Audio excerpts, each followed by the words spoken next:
All right, my friends, welcome to episode 286 of Prof and Dev Play Games. My name is Larry, the professor at Prof Plays Games on Twitter. Over there is Anthony, the dev at Summer Speak. If you like our show, please rate us on your podcast service of choice. Let some friends know. How you doing this weekend, this Easter Sunday? Okay. If someone hadn't told me it was Easter, it would just be another Sunday. Just another day in Pandemic Town. Yep, this is the second Easter of the pandemic, and It's suspiciously like the first Easter. We had lots of fun hiding eggs, lots of fun stuff with our daughter. Went to the in-laws, but man, it's been a year. Jesus. Yeah, it totally has been. So, yeah, nothing too exciting for me. I don't know if I want to talk about this now or what we're playing. Cause it's kind of related to what I'm playing. But Yeah, I did some baking this today because Did you bake Monster Hunter stuff? No, well, kind of. In Monster Hunter Rise, you've seen World enough and played World. There's the muscular chef. Yep. And that's how you get your food. In this one, there's other cats, but there's actual chefs. But the food you eat in the game is dango, which is a Japanese sweet kind of rice flour, kind of mochi-like. Oh, yeah. But it's a little bit chewier than mochi, and it's sweetened, where mochi isn't sweetened. And so there's the different balls, usually put on skewers, and they're called dango. And so the game is obsessed with that's what you eat when you go into missions. You choose the dango you want to eat. And so I made dango. Awesome. Real life Monster Hunter. Hanami dango, which is actually more of a thing for spring in Japan, which deals with like cherry blossom viewing. There's a specific reason for the colors, which has it goes green, white, pink on the skewer. Green, which I made matcha flavored, symbolizing the green like leaves as the buds are about to start, white when the buds are kind of about to come out, and then the pink for when cherry blossoms are fully open, which I made strawberry, like took freeze-dried strawberries and like pounded them into powder and mixed that in with it. So I made dango because I was obsessed with this goddamn game. We have a ton of packs of freeze-dried strawberries, and it says, eat them, put them in cereal, or pound them into powder. I'm like, who the fuck would pound these into powder? Well, that would be me. Did you then go on a monster hunt after you had your I've done plenty of monster hunt. We can get to that later in the episode. No, I meant real life monster hunt. No. But that was my day. I made not that it took that long. It was like an hour to make them. But that sounds fun. It was a good time. Well, this week we are going to get back to Monster Hunter Rise, I'm sure. But we're going to talk about video game preservation, kind of in light of the PSP, PS3, PS Vita stores being taken down by Sony because they're monsters. But then thinking about the games that are on those, there are digital downloads that you can't get after those stores close, and kind of the just larger context of video games going away and what that means. And then at some point, I'm going to try to remember to talk about MLB The Show coming to Xbox Game Pass, which blows my mind. Yeah. Wow. So anyway, video game preservation. You don't have a Vita. You have a PS3, though. I do have a PS3. Well, I let a friend has had my PS3 for a very long time. I can get it back at any point, but he uses it as a Blu-ray player. So. Oh, nice. And I'm like, I don't need it right now. Me, weirdly, I have nothing from the PS3 digital store. Mm-hmm. Like I was still at the time when I was only buying physical things, but right. I never owned a PSP or a Vita, which surprises me. I came close to getting a Vita a couple times. You still can. You have until August. It's true. I mean, I could just and the thing is, I just get a Vita. I don't need a digital thing. I get a Vita and I get War of the Lions. That's it. That's true. Yeah. That's the only reason I was considering ever getting a Vita. It's a good reason. I just wanted to play Final Fantasy Tactics on something. So no, like this doesn't affect me in that way, but I was trying to do digging. So there are about 2,200 digital games only available digitally on these stores. Between the three, PSP, Vita, and Between the 3 three, but this Okay. gets a little more stickier. Of those, only 138 are only on the digital store. Only on those respective digital stores. And not on another platform. Yes, most of the, like, about 2,000 of them, you could still are still playable, like they're remakes or just different versions that were on other hardware, like PS1 and PS2 Right. games. That, yes, theoretically you could have that console and the disc and still play it. And there's many of them are available on PC as well, Steam or wherever. But it still goes something of like, historically, video games don't stick around digitally. Nintendo has done this. The DS shops, the Wii shop went away. Right. They closed that. I don't remember exactly when they closed that one. The 3DS That was a couple of years shops ago. Yeah. Mm-hmm. have been shut down in a number of countries already, just not North America or Japan yet. But that's going to happen. Right. And so, and they're not the first to do this.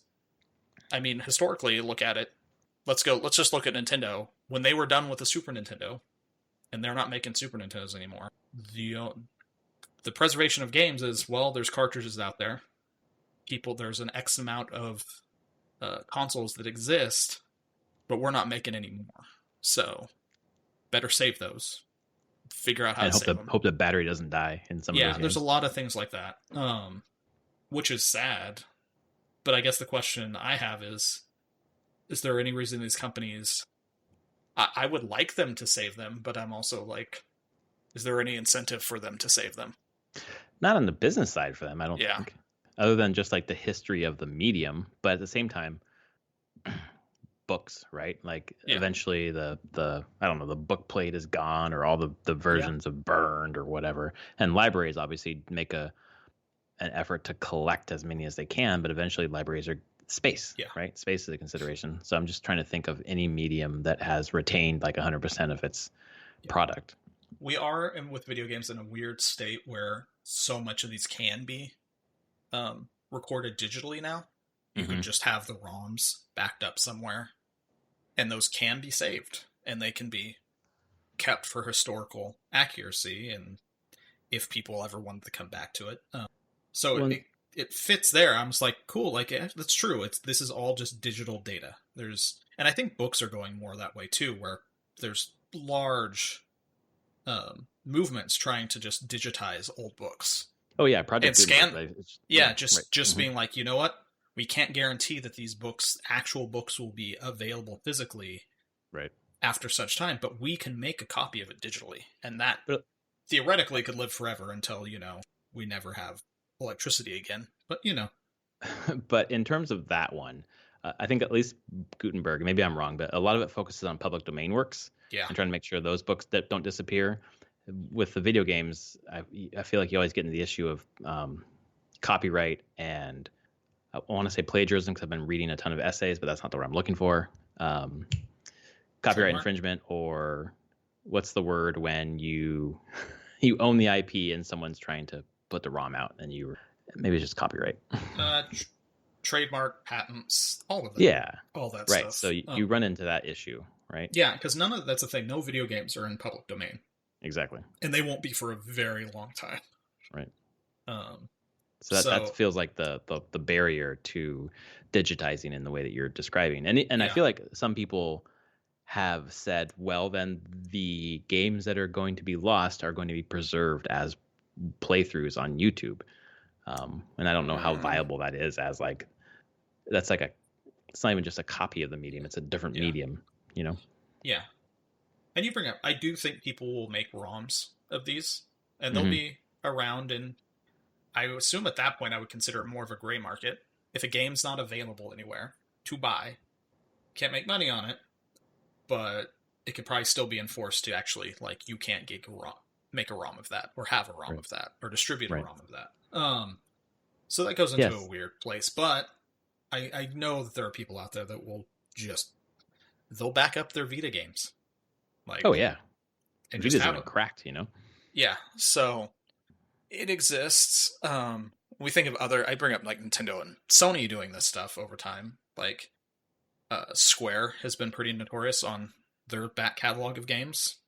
Like they've said that they want to bring stuff forward so people could play their back catalog, and it's going to take a long time for them to do that. But I mean, it's very true when I bring up Final Fantasy Tactics. Like the only ways well, that's not true. They did a there's the original PlayStation, there's Vita, and then they did bring it out on iOS and Android. Right. Although I don't know if it's playable on there anymore because they did that a long time ago. But still, there's Saga games that aren't out in the US. They're bringing some of them out now and trying to beat that back catalog. For the longest time, I mean, that was the thing in college. There was no way to play Final Fantasy V unless you had a Famicom and the original cartridge out of Super Nintendo cartridge out of Japan, or Nintendo cartridge. I don't remember which 5 was on, but not until PlayStation they finally put it out on PlayStation. But you're now sitting here just hoping that these companies will well, we have this thing in our back catalog that people kind of want. Maybe we should put it out. I feel like we're doing that, a ton with Nintendo, where I'm hoping that they put out their GBA games on the Switch because I can buy them on the Wii U and play them there, but they never came anywhere else unless you're an ambassador in the ambassador program for the 3DS when that first launched. So you're hoping that they put the back catalog digitally. Otherwise, you're just tracking down carts, and you better have an original GPA. Yeah. So even it's just so many different ways that these things get lost to time. Yeah. And what's funny is like there's that weirdness going on. You brought up Microsoft with the show. Microsoft has been very pro about just trying to get their games conserved so people can play them no matter what, anywhere, anytime. Yeah, and they're like, no, from original Xbox on, like, let's make everything playable. Yeah, from the big three, they made a huge concerted effort and are still doing that, bringing those original Xbox games forward. They still don't have them all. No. And they probably won't because of licensing issues and such. Like certain music was licensed just to one console or whatever. But of all three, they're doing the best job of it. I don't know. I think maybe PlayStation is trying to do that with PS Now, but I don't think they brought everything forward. No, and again, there's probably licensing problems there too. It's just interesting to see that I get that sometimes you're like, fine, we don't want to maintain these stores anymore. But it's just diminishing returns, Yeah, I mean, they do cost money, and I bet they're not making much of money of anything, honestly. Right. Like, who's buying digital games on a PS3 at this point? Right. But they're there, and people want to be able to re-download their games. I mean, I think this basically means have everything you want downloaded, because when this goes away, you don't get it again. Yeah, I wasn't sure that's what it meant. I thought you just couldn't purchase anymore. I thought you could still download. Maybe I would hopefully they can keep that the downloads would still work. Yeah, I feel like that interface maybe is different than the web interface or whatever it is to like find games and doing the whole purchase thing. Because that's a whole different thing. Where like you've paid for the games, and then after a certain point, you can no longer download them. Like imagine what's gonna fucking happen if Steam ever just goes away. Yeah. I know you can back them up. But my library is huge, and that'd be a lot of backup. Yeah, I mean, you're just putting your faith in Valve there. They've you are always said that they're like, hey, if something ever happened to us, we would just make it so everyone could have their games. But you're also putting your faith in a company saying that. And I'm sure there are circumstances where that's not going to happen. Well, and every time that you buy a digital game, you're just buying the license. License, correct. So you don't actually own the fucking thing anyway. So you're doing it now. I'm doing it with PS5, Yeah. Sacrificing, ownership for convenience, basically. And I don't know.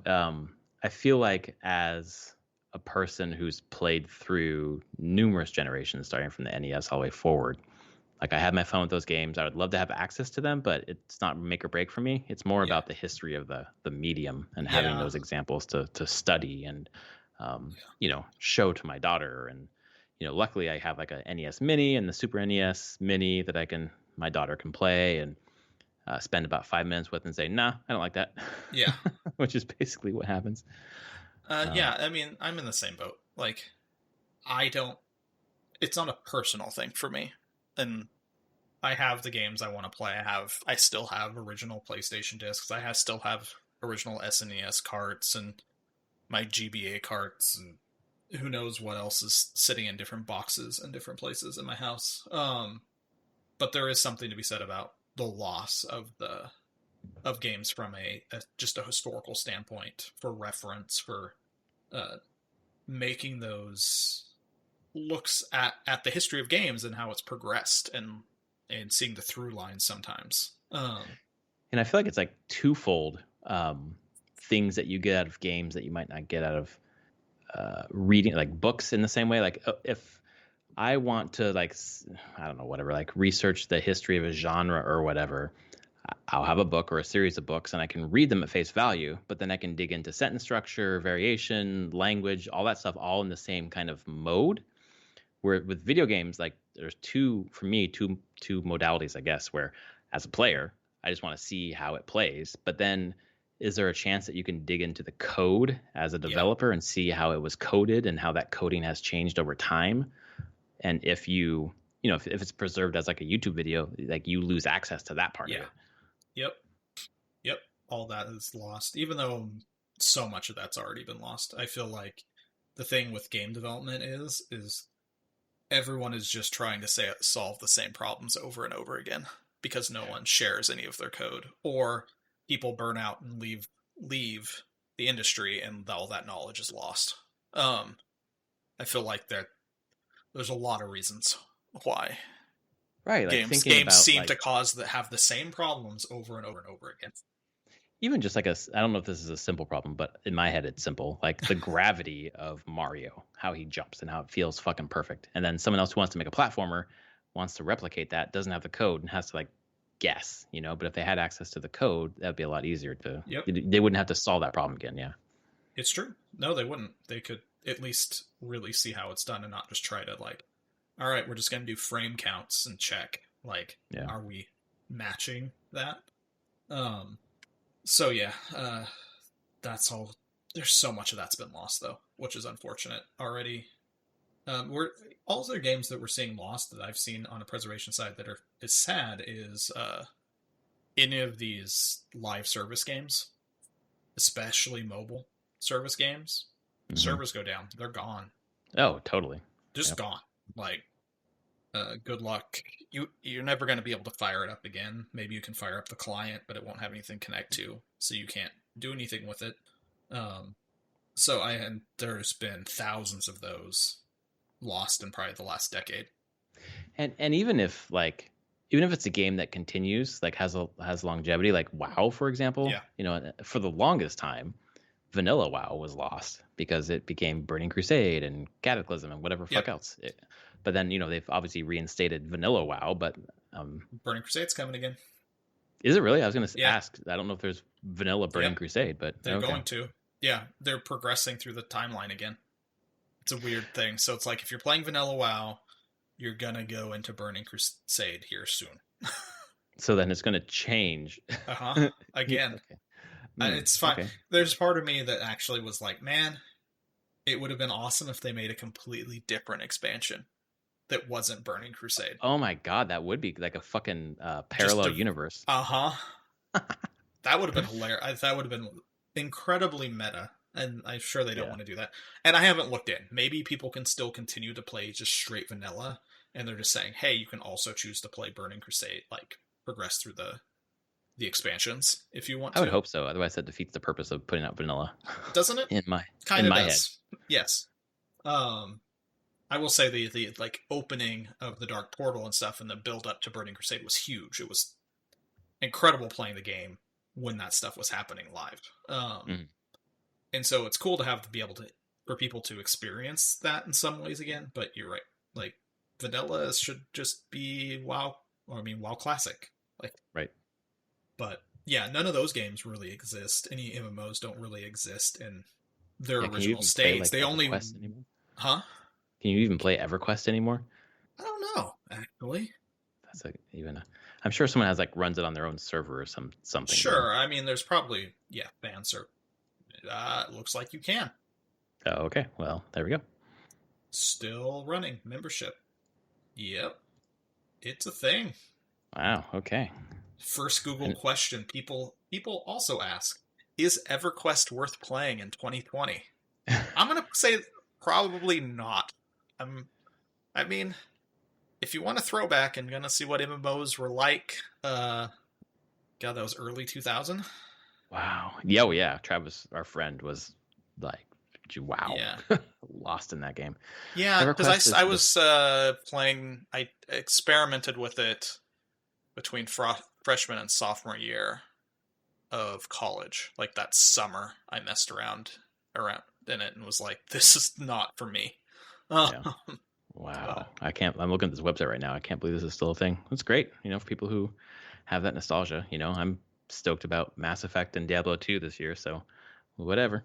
yeah, I mean, Float your people boat. have formed communities around this, and that's just it's probably less about the game anymore. That's where they go to socialize and be Exactly. around friends and memories and the whole thing, which is great. And it's kind of I mean, crazy to think that it still exists. that's the main reason why my mom still plays WoW. I mean, I think she still Yeah. likes it, but that her friends are there. Like, there's this thing though, is like, will this game be lost? I can't see it going on forever. Yeah. I'm sure it will be lost officially, and then some fans will make their own like fan servers. But it's inevitable that these online games just go away, and it's not much to be done there. Yeah, I feel like it's hard to like save everything. Like, and is it necessary to save Yeah, everything? I don't know. I feel like from a research point of view, I would love for all the code to be saved, but I feel it's all proprietary anyways. So yeah. I'm trying to think here. Like me personally, I've lost two games that I've worked on completely. uh, Unpleasant Horse is unplayable anywhere. oh, what? Yeah, it doesn't boot on iOS anymore. Oh my god, that game They was my they changed it. When my wife iOS loved that game, updated, by the way. yeah, it's She a played that ridiculous. a fucking ton. Nice. But yeah, it's gone. There's no way to play it. And then the Bookworm Heroes spelling fighting thing. There's no way to play that anymore. It doesn't even Mm, exist. I'm pretty sure code to both of those exists somewhere in a backup of PopCap source control stored in EA's massive backup somewhere, but honestly no one probably even knows where they are or what to look for. yeah. Um Oh so man, I I didn't mean, realize I in couldn't play my Unpleasant Horse. in my career, yeah, there's two games that I've worked on that have shipped that are completely unplayable at this point. I couldn't even show them to people if I wanted to. So, Man, that's a bummer. yep, I just tried to install it and it says needs to be updated by the app yep. developer. Yep. And there Okay. is no one remaining at those companies that has any clue about it. Oh yeah, like EA's not like gonna put that shit out for a game No, jam EA's not game, going to, basically. and no one at PopCap knows anything about that. Yeah. Like I said, it's sitting somewhere in their source control that maybe even in my folder that still exists in source control somewhere as like one of my personal projects. But Hmm. nope. So, I mean, this is a weird thing where it kind of even hits me in the fact that a chunk of what I worked on is unshowable. Well, and it just like obviously all this is not theoretical because the tons of games that we played throughout the years are not playable, or Yeah. with the Vita going down. I like the Vita. I think that there's some really interesting games on there that luckily are on other platforms. But now it's very personal that I can't play Unpleasant Horse again. There you go.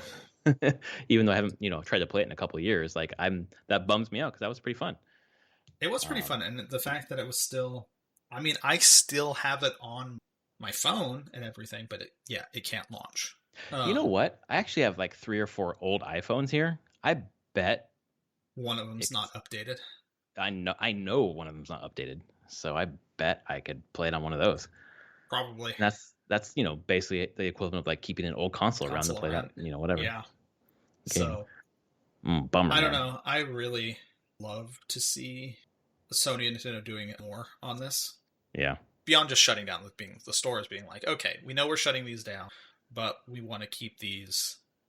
I don't even know how they keep them available is the thing. They don't want people to buy them, but or just saying, hey, we're backing these all up so that they exist, and maybe one day they can come out on another platform, or PlayStation Now or Nintendo can put them on online thing. Right. I'm still waiting for GBA games to show up on there. Me too. That's I know some people want N64 or GameCube. Like I want GBA. Please. Like you don't need a second screen experience for that. You don't. It's like DS games or whatever. But they haven't put anything after Super Nintendo, anyways. Like there's nothing else on there so far. No, I'm trying to think. What's the last stuff that went? I mean, a mix of Nintendo and Super Nintendo games because they put both up there. It's been a little bit since the new ones come up on there, isn't it? A couple months. You know what? Let's see. I thought there was a game for Nintendo that came out like a month or two ago. Online recent releases. Let's see if Google will tell me anything. Or Bing. I guess I have fucking Bing here. What the hell? Well, Bing didn't tell me shit. Are we surprised? No. I love when I put in Bing Google and it says save the animals by continuing to use Bing or whatever. Bing just doesn't show shit as well as Google does. Anyway, but yeah, I mean, I feel like Nintendo's slowly bringing that stuff back through there, but it's just really inconsistent. Right. So super inconsistent, absolutely. And you're like, are they going to bring back things that I'd love to see, and it deals with licensing there as well. February. So okay, yeah. February 2021, we got Doomsday Warrior for SNES. We got Prehistoric Man for SNES. We got Fire and Ice for NES, and then Psycho Dream for SNES. Yeah, none of these games. I'm like, I have no clue about any of those. Neither do I. I was hoping you knew. Nope. Weird. What the fuck? Those are strange choices. So yeah, I mean, they've been putting out a bunch of like Nintendo specific ones that I'm happy with. Like you've got the big Nintendo ones, some smaller Nintendo ones, but it's definitely like, wow, it's clear that like Square is like, nope, don't put our games on there. Oh yeah, sure.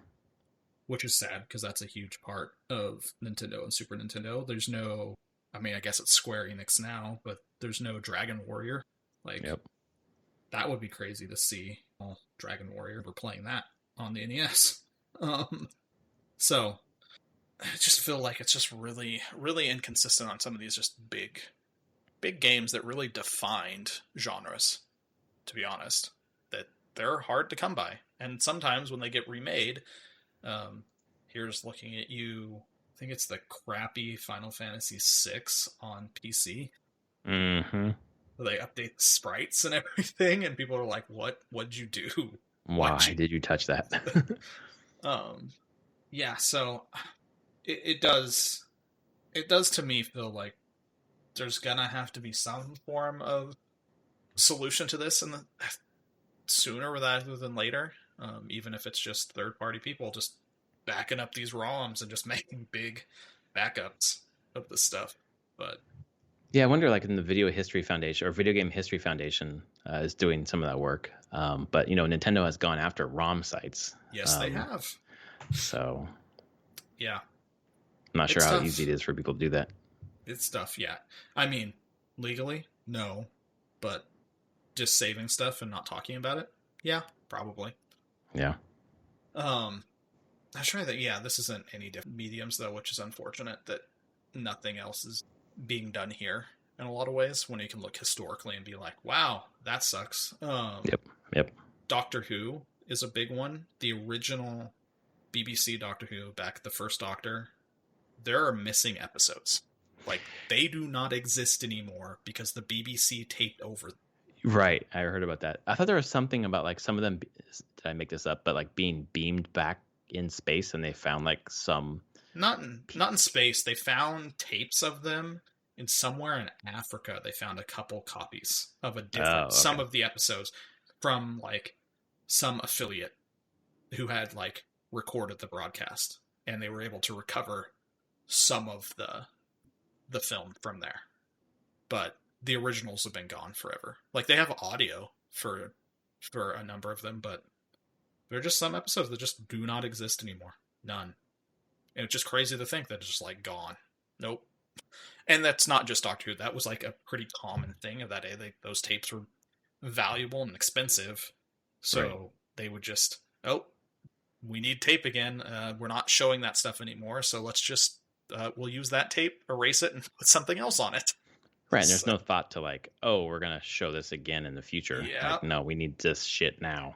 And that's the thing. A lot of these companies, I'm like, you never know when the stuff's going to be important again. Like some of these properties that these companies don't realize or think little of right now may be worth something or may be valuable for historical sake in a couple decades. Right. And then it'll just be gone, and no one will be able to, beyond maybe finding videos or little pieces and screenshots, be like, well, that's what it was, but we don't have that information anymore. So right, someone gets a hold of an iPhone 5S in the future that has never been updated and plays this game called Unpleasant Horse and says, "What the fuck? How do I play this on my modern X phone or whatever the fuck it is?" You don't. You can't. You just can't. That's How long would it take you to recreate that? Let's do it. Do all the art too.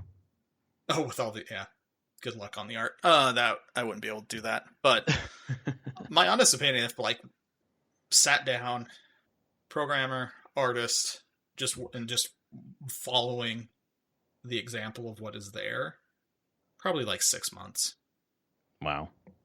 To get it back into a shipping state. Yeah. And no one's going to spend that money or capital or time. Yeah, and if you had access to the the code that actually exists for it, it would probably take a couple weeks to get it updated, so it would run on modern devices. But you can't just like email someone at PodCap and say, "Hey, can you dig in somewhere and find this?" I don't even know any developers there anymore. Oh wow, yeah. So that's the problem. Because there's part of me that if I had kept in touch with anyone that was still there, I totally would have probably asked at some point and been like, "Hey, I'm trying to think if I have maybe had a copy of the source code sitting anywhere. I don't think I do. I think I'd left it. Pretty much left all of that when I left PopCap. Was pretty clear about like, nope, done. Like, let's. Wouldn't you have to leave it? Yes. Yeah. But there could be an old hard drive that I have lying around that might still have data on it. I don't know. Right. That's true. It would be very random if I did though. And it'd have to be on a Mac because that thing was developed for iPhone. So that limits options. So no, likely not at all, even by accident having it. So that's too bad. Yeah. It's most likely completely gone. Well, that's why we want to preserve games as much as we can, so that we can have those treasures that like some people care about and think about, and most people who are listening to this are probably like, "What the fuck is Unpleasant Horse?" But there are people who care, like my wife. I don't know if she's listening and is very sad right now. Or I wonder if it's on YouTube. I'm gonna put an Unpleasant Horse and see if there's like a. Unpleasant Horse iPhone gameplay video 7 years ago from Ionidos. Yep. And then there's Fourth and Battery, obviously. Yeah, the Fourth and Battery still has the trailers up for it. It does, yep. So the reason probably why those are not down is I bet the people that knew the passwords for Fourth and Battery's YouTube page are long gone and no one knows how to get rid of it. Yep, because let's see, how many? There are 36 subscribers and there are 3 videos. Unpleasant Horse, Allied Star Police. Oh, yeah. And then sneak peek new Fourth and Battery game. Let's see, is our friend Anthony in this video? No. Some lady and some dude. And some kids. The dude on the right in the thumbnail I'm looking at is Jeff Green, who's a video game journalist. Oh, okay. It's a big video game journalist for like games for Windows back in the day. He was awesome. I was working. He did a lot of marketing for PopCap.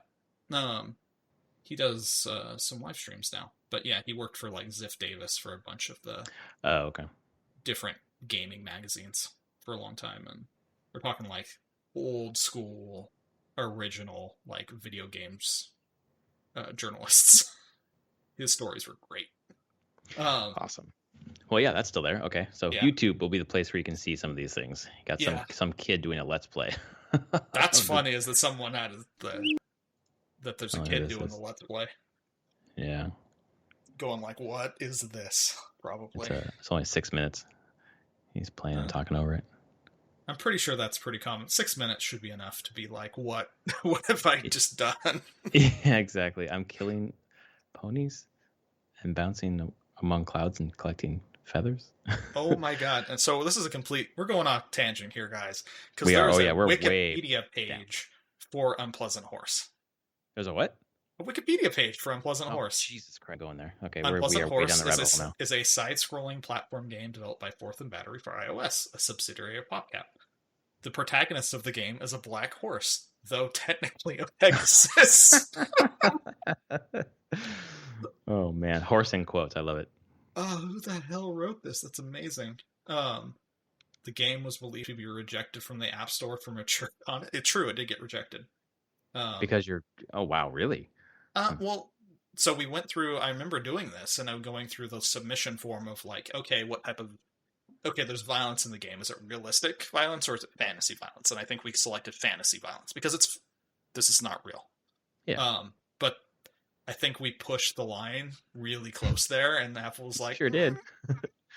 Are you, technically it is fantasy, but we don't know if we want to give you the like. I think we're just going for like a T rating or something or whatever the hell App Store ratings were. It's funny here is it says it was rejected and it's still undergoing review as of November 2020. Unpleasant Horse is not yet available on iOS App Store. No, that's because it was, and then it was. It's no longer been updated. Yeah. Yeah. Should I might have to submit my first Wikipedia updates. The Unpleasant Horse Wikipedia has been updated in April of 2021. Man. Oh, yeah, we're way off the rails. But anyway, let's preserve games, especially Unpleasant Horse. And let's move on to what you're playing, which I am pretty sure is Monster Hunter Rise. So much Monster Hunter. Your amiibo are fucking great, by the way. I do. I have now collected... That's true. I have the Magdamalo amiibo, which is cool. My Monster Hunter one. I've been trying to get the Palico and the Palamute amiibos, but they're only available from GameStop in the US, and they've just been constantly sold out. Like they came briefly back earlier this week, and within the like 4 minutes it took from me getting the notification to getting there, sold out again. Yeah, and I heard on a podcast this last week, a Nintendo podcast, where the guy was like, same thing you said. He's like, I just ordered them from Japan because there's no way I'm going to get them from GameStop. That's true. That might be the best way to do it there. Yeah. But I did get my Byleth. Fairly easy. Yes, you did. Did you buy that too, or you've had that for a while, or what? No, I just bought it. It just came out. I just saw that they went because these came out March 26th. Even Byleth?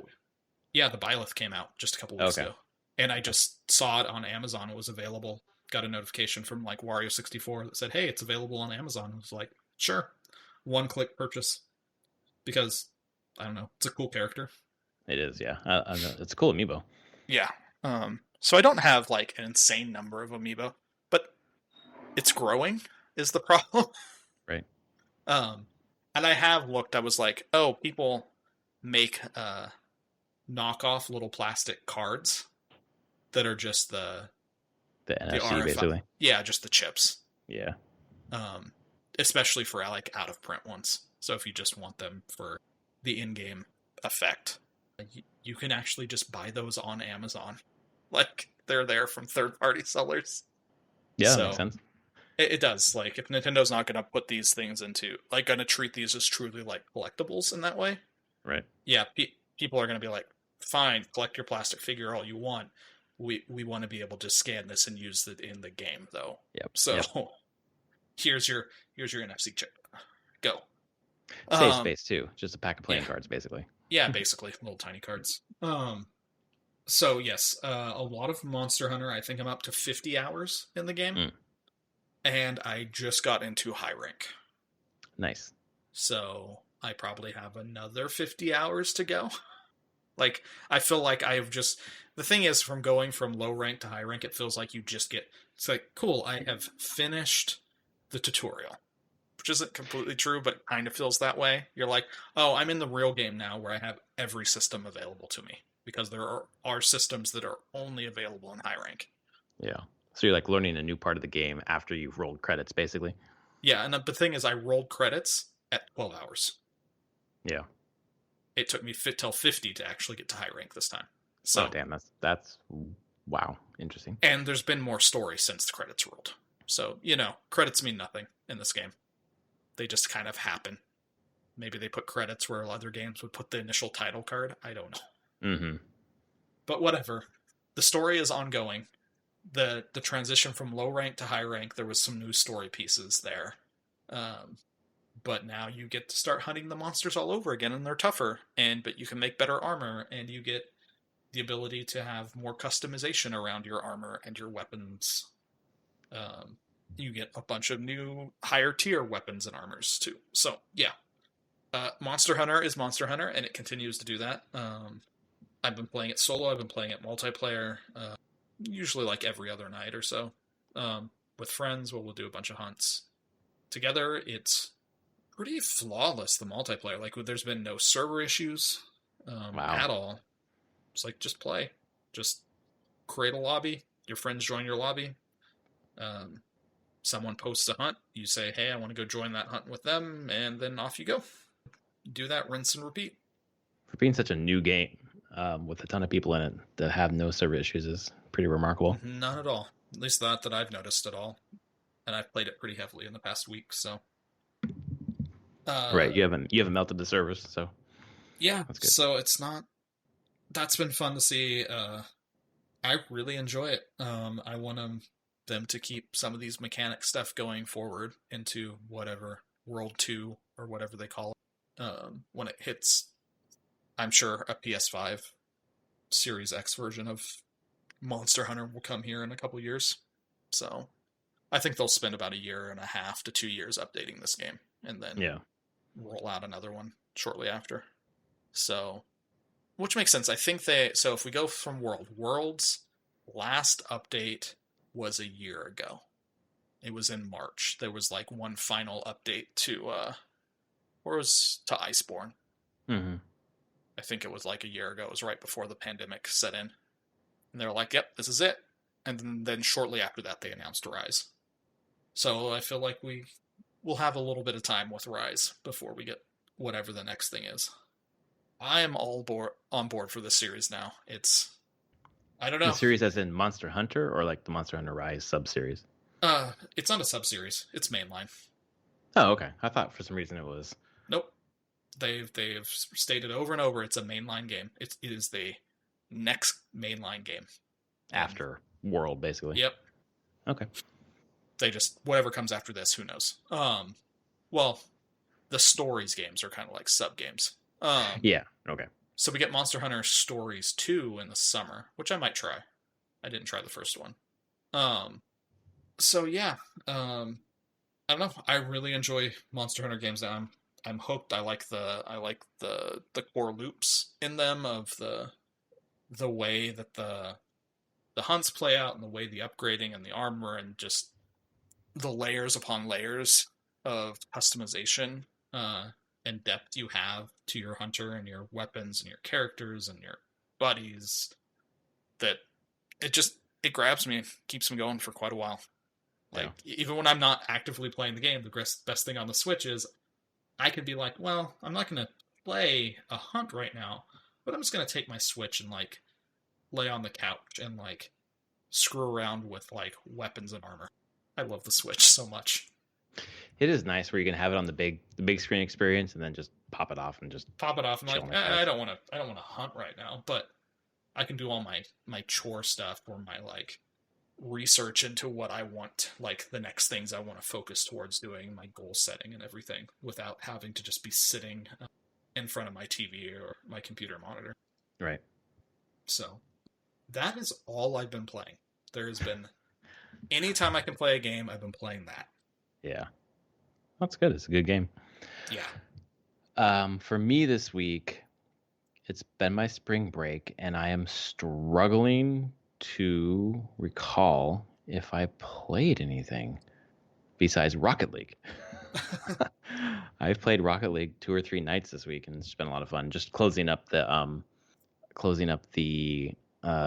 season pass. I got my final achievement to get my reward. It was a lot of fucking work, It's been, the season's been going since December, and then you get like a fucking regular tier loot box. And I was like, oh, that's what I've been working for. Fuck. But it was cool last night because my brother just got into Rocket League. He texted me this week. He's like, "Have you heard of a game called Rocket League?" I was like, "Dude, are you fucking kidding me?" No, Yes, I've haven't heard heard of it. Rocket League. I would have haven't heard of it at all. What's it about? That didn't work. Wouldn't have worked because he checked out my profile. And he's like, you have like 916 wins and 1,400 shots or whatever fucking he saw. But we, started play last night. Got him hooked up on the Epic ID so that because he plays on Xbox, so that we could cross-platform play. And he's like, "Cool, I got my headset." I'm like, "Where's your headset?" He's like, "In my Xbox." Like, we can't cross-platform chat. We need to use Discord. He's like, "What the hell is that?" So I got him set up on Discord on his phone, and then we were doing Discord, and then Brad came in, and then Chris came in. It's just like we're on Discord, and then whenever someone sees someone's playing Rocket League on Discord, they just hop into whatever voice channel they're in. And it's like, all right, let's go. And it's just like really fun pickup games, basically, Nice. is what's been going on this week. So yeah, I've been doing a lot of 2-on-2s, just getting a lot of the fundamentals down and feeling better about how to play. It's definitely better for me to practice when there's just one other teammate. So a lot of the shots or action is like on me, as opposed to playing on a team of 4, where it's just like 4 people all trying to make the same shot at the same time. Yeah, little chaotic. your Like Discord experience is a lot Go ahead. like your Discord experience is a lot like my Monster Hunter experience this week. Where you're just on, and then someone hops on. The group that I play with, we just set up our own Discord server. Mm-hmm. And so, yeah, when one of us pops on and is like ready for multiplayer, we just hop into the voice channel of Discord, message people like, "Hey, lobby's open. If you want to join, here's the passcode. Come on in." Yeah, I've really enjoying Discord a lot more in the past, up since the pandemic, basically, and like understanding that I've got different channels for different things, and you just see people are on. It's like hop in and just like, "Hey, want to play?" And it's just like a lot of pickup games for different things. It's been really fun. I don't think I've been playing anything else. That's surprising because the spring break, I feel like I'd be playing a lot of stuff, but I really haven't. But Disco just released its update. Yep. So I might be playing that a little bit this coming week. You gotta let me know. I'll try to. You gotta let me know if you do, because I'll try to keep pace. Yeah, I'll let you know. I know that you're obviously every minute is attached to Monster Hunter Rise, but maybe because I'm going to continue my story, so I'm already a little further than you, anyways. Okay. Yeah, I think that's honest. I can't think of anything else I played, so I probably haven't played anything else. Although as soon as I hang up on this call, I'll remember something. I'm sure. Yeah. So anyway, yeah. Anything else for the podcast? No, I don't think so. I'm all good. Thanks for letting us. Thanks for listening to our tangents about Unpleasant Horse and other that's the things. best game. Yes, if you love our tangents, please rate us on your podcast service of choice. Tell a friend. We love, getting in your ears and love having more downloads. It's nice to get out there and have people listening to us. And we will see you next week. Oh, God damn it. I did not talk about MLB The Show really quickly. Nope. It blew my mind when I saw that, first of all, MLB The Show 21 to Xbox. I'm pretty sure because MLB is like, all right, you have the license PlayStation, but we need to have it on other platforms. Who knows for real, but it's coming to Game Pass day one. So I have a PlayStation. I have most of the other MLB The Show games, but I'm trying to be more frugal with my game buying. So I'm like, I don't need to buy the new one if I have the old ones. They're mainly the same, but it's coming to Game Pass. So then I was at my in-laws for Easter. I was like, can I borrow the Xbox back from you in a couple weeks? Because I have Game Pass. I loaded up on Game Pass during Christmas when it was on sale. So I'll pop one of the codes and then just play it for free on Game Pass, which is weird because it's a fucking Sony game. Hey, they've been pushing a little bit in this direction. Like, is Horizon going to come to Xbox at some point? I mean, it's already on PC. What the fuck? Why? They don't care about selling fucking hardware? I don't know. I mean, at some point the show is different because it's launching on all these places. Horizon's a thing of like, sure, like anyone who's going to buy a console for Horizon has already done it years ago. Yeah, that's true. Yeah. We can double dip now and extend the tail of that game. The show, like you said, is probably something to do with either MLB coming to them saying like, hey, we want this on all platforms, or I think probably more the thing was like, hey, MLB's like, you either do this or we're not renewing your license with you. Like we will. That's what it feels like. And To Sony's be like, honest. no, we actually want this still, and that's fine. We'll make more money. Cool, whatever. Like, But then does Xbox come to Sony and say, "Here's a grip of money to put it on Game Pass"? yes. Jesus, I mean, it's it's not really, like really odd to me. it's not like Sony asks for that. Microsoft gets to choose who gets to get Right. the Game Pass stuff, and the Microsoft goes to them and says, "Hey, we want this on Game Pass. This is how much we'll give you." Dear competitor, here's a bunch of money. Pretty much. It's crazy because I'm not going to buy it on PlayStation now. At least right now, I probably will later, but I'm going to play it for quote unquote free on Xbox And because it's only on console. It's not on it's not on the PC. and here's the thing about it. Sony was probably like, with that, is saying, well, here's how much we think we would lose on direct sales. You pay us that amount. Yeah, right. So I don't Just think like Sony feels guaranteed necessarily money, bad you know? on that. Yeah, maybe it's a choice in a certain way of as the console generations are switching over. It's just better just to have the software out there making money, as people like the PS5 install base is pretty low still because there's just not a ton of consoles available. Yeah, exactly. Yeah, Fun there's a lot stuff. of business decisions that could lead to this, but yes, it is super weird to see a Sony game as a day one Game Pass game, especially. Yes, yeah, it's still fucking weird. I'm like, my wife's like way into baseball. I'm like, I want to talk to her about this, and that the business Xbox, PS, PlayStation component does not compute, and it would be like, so, like, no, this is a big fucking deal. So weird. Yeah. But yeah, I guess I'm gonna bring the Xbox back in the house. Yeah, I guess so. Check I it mean, out. it's a great way to play it for free for a little bit. Well, it's got to be nice for those developers because they're Sony San Diego, and they've been, it's fucking Puig on the cover and fucking other baseball players on the different teams on the cover. This one is Tatis Jr., which is like the phenom of the fucking Padres. Like they could actually put a Padre on the cover of this goddamn game. It must be amazing. Probably. So I'm very excited. Baseball's back, by the way. If you couldn't tell. Anyway, thanks for that tangent about MLB The Show 21. This is the show of tangents. Yes, pretty much. All right. Well, thanks for listening. This was episode, I think it was 286. Yes. Let me pull up my phone. 286. Yes, we're getting closer to 300. We're going to get there summertime. Yeah, we will be back next week talking about hopefully something. News. Come on, let's go. Yeah. There's going to be nothing. More cancellations, probably. Probably. All right, folks. Thanks. Talk to you later.